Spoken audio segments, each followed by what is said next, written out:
Bonjour, bienvenue dans cette nouvelle émission Quad 9. Aujourd'hui, je reçois Madame la Présidente Michèle Bonner, présidente de l'agence UDIAM. Bonjour Madame la Présidente, merci d'être à Zouk TV. Bonjour Monsieur Garnier, bonjour à tous les téléspectateurs de Zouk TV et à tous les Martiniquais. Donc c'est l'agence de l'ADUAM, oui. Agence du développement durable, d'urbanisme et d'aménagement de la Martinique. Alors est-ce que vous pouvez nous expliquer ce que fait cette agence ? Alors, dans un premier temps, cette agence a une ancienneté de 50 ans. Ça veut dire elle existe sous plusieurs formes. Dès le départ, elle était d'abord un atelier urbain attaché à la ville de Fort-de-France.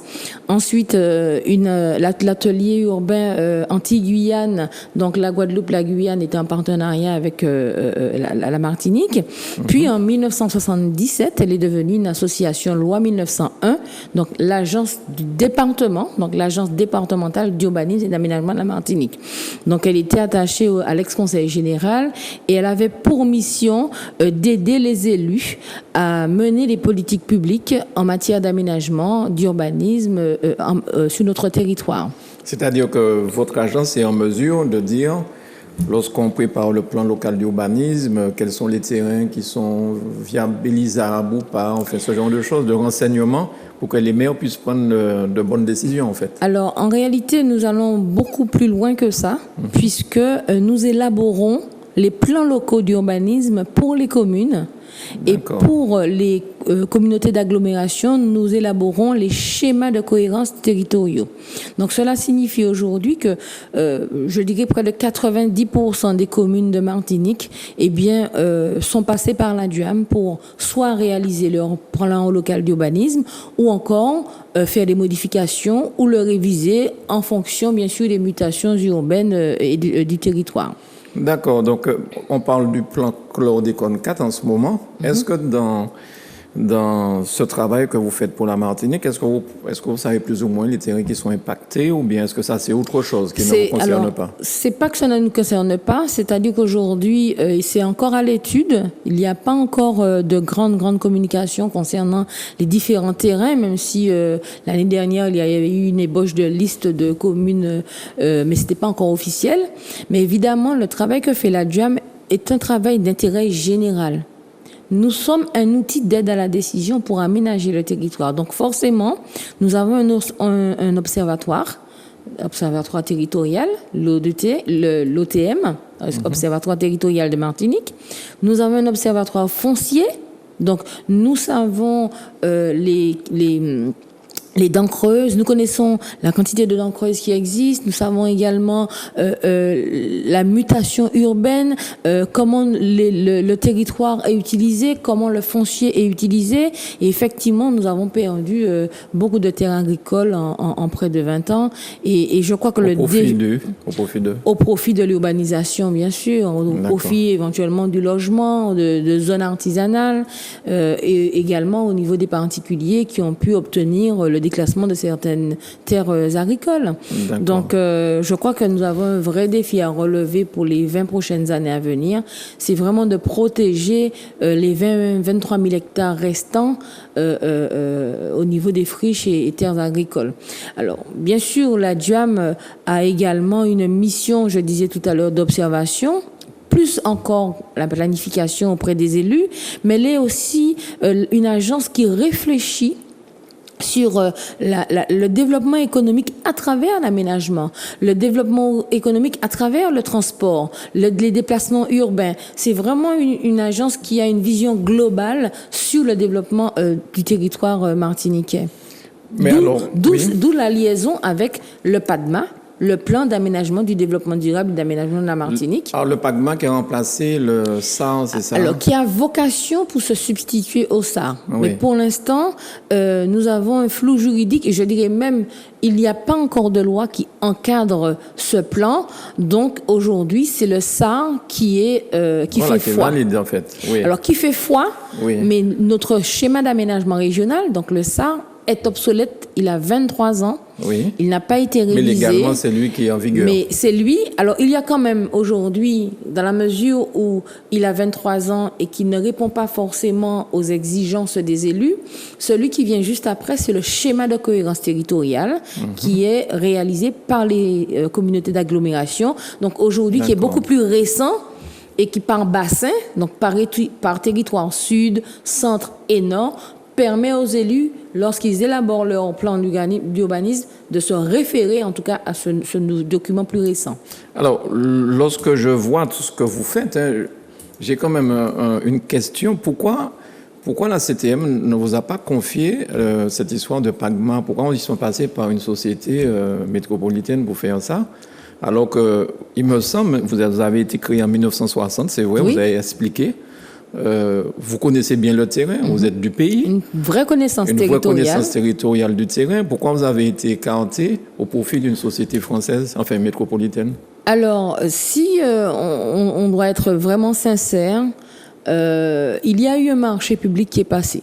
Alors, dans nos statuts, il est prévu que la DUAM puisse travailler avec la collectivité territoriale de Martinique sans passer par une passation de marché. Bon. Certains élus, et notamment l'élu en charge, je dirais, des infrastructures et également du volet numérique, Monsieur Daniel Marissin, dit avoir un texte qui réfute cet élément, qui ne permet pas à la DUAM donc de travailler directement avec la collectivité sans passer de marché. Bon. Écoutez, je suis arrivée en 2015. Cet article est dans les statuts de la DUAM depuis le début. S'il y a eu un changement, il aurait fallu éventuellement que la collectivité nous en fasse part. Maintenant, le marché est passé en août, si je me rappelle bien, 2018. L'agence est fermée à ce moment-là. Donc, nous apprenons fortuitement et heureusement quand même que ce marché est passé. Et malheureusement, il ne restait pas énormément de jours pour y répondre. Donc, pour le principe, nous y avons répondu, oui. Parce que nous estimons quand même que nous aurions pu, même sans être retenus, encore une fois, hein, puisque l'agence vit de subventions à 80%. Donc, même si nous n'avions pas été retenus pour le marché passé pour le PAGMA, nous estimons que ce bureau d'études ou encore la collectivité, les services de la collectivité auraient pu se rapprocher de l'agence justement pour, je dirais même, gagner du temps sur la connaissance territoriale, sur les pistes d'enjeux à relever et éventuellement à partir d'un bilan actualisé du SAR, donc du schéma d'aménagement régional que nous aurions pu présenter à tous les élus, tout le monde aurait pu être sur le même niveau d'information, chacun aurait eu les éléments nécessaires justement pour être force de proposition. Parce que quand nous ne connaissons pas forcément le sujet, je dirais à minima, il est très compliqué d'être force de proposition. Oui. Donc, les éléments qu'on vous donne, c'est ce que vous avez. Et donc, c'est à partir de cela que le conseiller exécutif en charge donc de ce dossier, ainsi que les services, mais également le bureau d'études qui a été retenu, eh bien, ils ont travaillé à partir d'éléments existants et même à partir d'éléments que possède la DUAM, que nous diffusons sur notre observatoire. Mais je crois que ça a fait quand même beaucoup de bruit à la dernière plénière, hein, parce que j'ai cru comprendre que votre dossier était arrivé trop tard, donc oui. Dans ce cas, il n'est pas ouvert s'il est arrivé trop tard. D'autres personnes ont dit oui, mais il est arrivé, mais il manquait certaines choses. Vous savez, il y avait moi, une volonté de vous écarter peut-être. Voilà, je n'ai pas la langue de bois. Vous savez, j'ai confiance en l'équipe qui travaille à la DUAM, notamment la directrice qui mène à bras-le-corps le personnel, Madame Tailamé Joël. Ouais. Elle mène son agence du mieux possible. Quand nous avons des difficultés financières, évidemment, ça part d'un bon sentiment. Hein. Les collectivités, soit elles n'ont pas encore fait leur budget, donc nous travaillons ensemble pour faire en sorte que les subventions arrivent. Mais s'agissant du programme, nous travaillons avec les élus. Nous venons de voter nos 5 prochaines années, donc les 6 prochaines années pour les orientations de la DUAM. Nous avons réalisé des ateliers, nous avons également fait une enquête, envoyé les éléments pour que je dirais, le retour de l'expérience et aussi les besoins des collectivités qui sont partenaires de la JAM nous arrivent pour que nous puissions faire les orientations. Donc nous sommes clairs avec nous-mêmes, nous travaillons de concert avec les élus, en tout cas ceux qui veulent travailler sont nombreux. Bon, la collectivité subventionne l'agence, fait en sorte que nous puissions obtenir notre subvention, même si il y a eu une année où elle a diminué sans raison. Je n'ai pas tout à fait eu les raisons pour lesquelles elle avait diminué et entre-temps, bon, j'ai dû batailler pour obtenir le solde de manière à ne pas licencier. Mais vous faites partie de la majorité de la CTM quand même. On est d'accord. Malgré ça, vous avez des difficultés nous avons des difficultés. Je ne suis pas la seule. D'accord. Je ne suis pas la seule. Y avait-il une volonté de nous écarter? Je crois que oui. Mais quand même, Madame Bonheur, là, cette société de France, là, je crois que c'est plus de 200 000 euros qu'elle a demandé, plus de 200. Vous savez, ça aurait peut-être arrangé vos affaires, ces 200 000 euros-là. Alors, si on doit être honnête, quand la JAM a fait son dossier, on avait 3-4 jours pour y répondre. Ce que j'ai expliqué à Mme Tahelami et ce qu'elle-même en retour m'a dit: Mme Bonner, c'est la première fois qu'on va faire le plan d'aménagement et de développement durable de la Martinique. Nous allons devoir prendre les meilleurs, ou en tout cas ceux qui ont déjà l'expérience. Donc c'est ce que nous avons fait. Nous avons intégré dans notre dossier l'avocat qui a créé le PADUC, donc le plan d'aménagement, du développement et d'urbanisme de Corse. D'accord. Nous avons également intégré dans notre dossier l'agence d'urbanisme qui a travaillé à côté de l'avocat pour le PADUC. Et nous avons également mis dans notre dossier le bureau d'études qui a travaillé sur le PADUC. Donc, vous me direz, oui, ce sont des agences extérieures, mais évidemment. Mais dirigées par vous. Voilà, c'est vous qui savez ce que vous voulez. Orienté.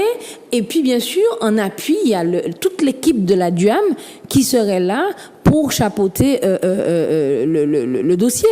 Donc, il coûte, le coût que nous avions évalué était de 500 000 euros.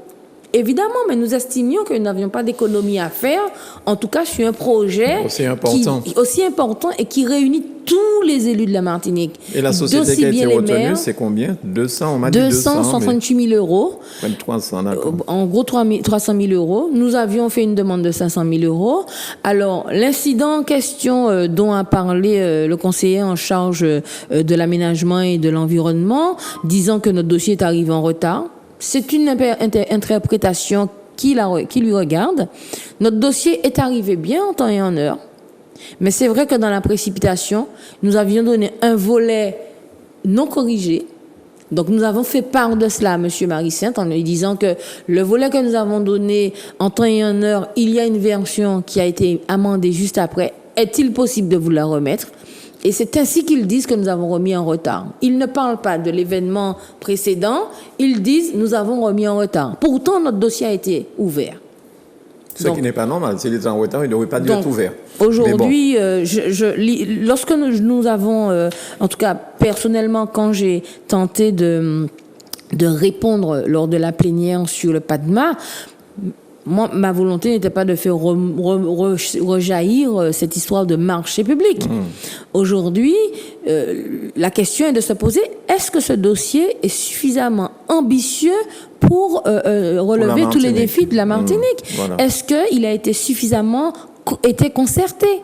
Est-ce que les élus véritablement qui sont dans le territoire communal, les maires, les présidents, la chambre d'agriculture, est-ce que toutes ces personnes-là ont vraiment eu des espaces d'échange pour qu'on puisse sortir un document qui satisfasse tout le monde? Est-ce que la population aussi a été concertée? Ouais. Donc, visiblement non. Je fais partie de la commission spécifique qui a été créée pour cela, la commission d'élaboration du plan d'aménagement de la Martinique, donc la CEPAD. J'ai été invitée une fois, le 18 décembre 2020, où je n'ai pas pu y aller puisque c'était période de Noël et en plus j'avais aussi la plénière qui allait arriver. Nous avons ensuite été invités le 21 janvier. Donc évidemment, en 2 réunions où il n'y a pas énormément d'élus qui se soient présentés, je ne vois pas comment on peut aujourd'hui dire que nous sommes prêts. Ce n'est pas vrai. sans oublier le volet juridique qui n'est pas clair. Il n'est pas ficelé. L'ordonnance de juillet 2020 par l'Assemblée nationale dit que c'est le SAR. C'est le schéma d'aménagement régional qui fait foi. Sur la plénière, je l'ai dit également. La Guadeloupe a un SAR qui a 10 ans. Ils vont bientôt le réviser. La Réunion a un SAR qui a 10 ans. Il est en cours de révision. La Guyane a un SAR, donc un schéma d'aménagement régional, qui a 4 ans et demi, qui a été révisé en 2016. Et celui de la Martinique le nôtre a 23 ans. 23 ans. Le dernier bilan date de 13 ans. Et le bilan n'avait pas été au terme de son action.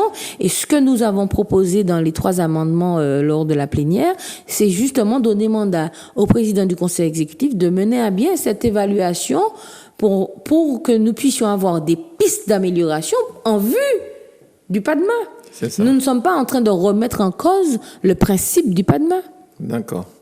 En tout cas, peut-être qu'il n'est pas trop tard pour que vous puissiez faire revenir ce dossier, peut-être pour le bien de la Martinique. En tout cas, je crois déjà le fait que les 3 amendements soient passés à une grande majorité, c'est un signe que tous les élus estiment qu'il n'y a pas eu suffisamment de concertation, que la première étape du diagnostic n'est pas terminée, qu'il nous faille la poursuivre.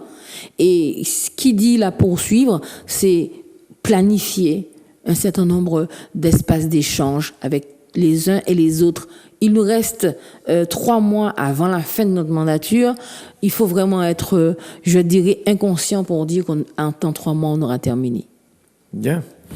Est-ce que vous souhaitez dire quelque chose que vous n'avez pas posé comme question? Le temps passe vite, on me fait signe que c'est déjà fini. Écoutez, concernant votre agence, parce que... L'agence d'urbanisme d'aménagement de la Martinique, avec le volet développement durable, a en tout cas signé ses orientations le 13 janvier 2021. Donc, je vais juste rappeler quels sont les 3 gros chantiers prioritaires. Oui. Donc, nous allons surtout continuer à travailler sur les projets urbains, à savoir la redynamisation des centres-bourgs, puisque l'État encore a choisi une dizaine de villes en Martinique et nous avions déjà entamé en tout cas cette démarche de redynamisation des centres-bourgs, le Vauclin, Sainte-Luce, Trinité et bientôt certaines du Nord vont faire partie en tout cas de ce programme.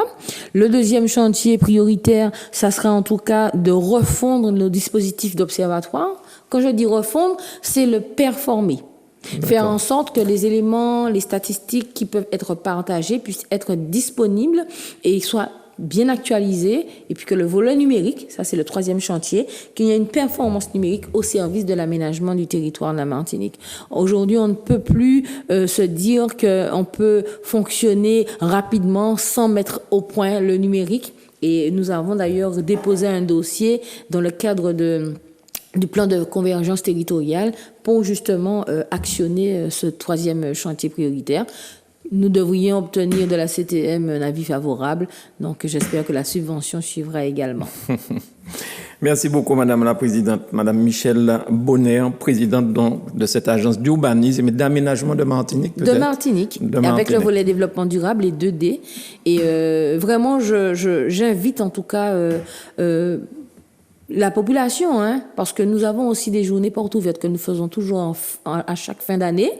Mais notre agence, elle est ouverte à tout le monde. Vous pouvez venir voir comment nous travaillons. D'ailleurs, l'élu en charge du dossier du PADMA a même invité la population à pousser les portes de la DUAM. Alors j'invite la population et tous les élus à venir pousser les portes de la DUAM pour voir comment nous travaillons et la richesse d'informations que nous avons au sein de cette agence. Merci beaucoup, Madame la Présidente. Merci à vous et merci aux téléspectateurs qui ont suivi cette émission. Merci beaucoup. J'espère que vous avez été convaincus par ces propos de Madame la Présidente. Des informations très claires nous permettent de connaître cette agence d'urbanisme et d'aménagement de Martinique. Merci à Manuela pour la réalisation et à très vite sur Zouk TV.